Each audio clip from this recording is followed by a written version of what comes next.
Ker je to zimo padlo nadpovprečno veliko dežja, so narasle površinske vode, se pravi reke in potoki, pa tudi podzemne vode.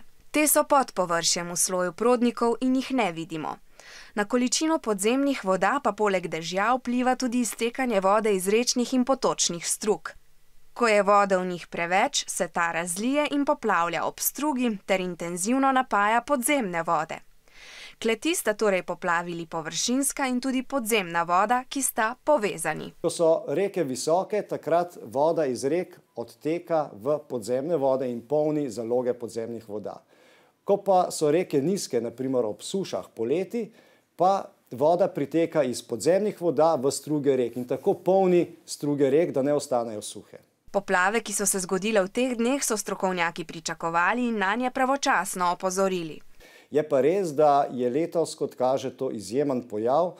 Namreč zaenkrat ocenjujemo, da so tako visoke podzemne vode v vzhodni Sloveniji, kot so letos, nekje 50-letni pojav. To pomeni, da se lahko pojavijo približno vsakih 50 let. Ker bodo padavine v naslednjih dneh ponehale, bo začasno upadla gladina rek in potokov. A ker se gladina podzemnih voda znižuje počasneje, bodo na severovzhodu države manjša razlitja lahko v naslednjih dneh in ob naslednjih padavinah še vedno povzročala težave.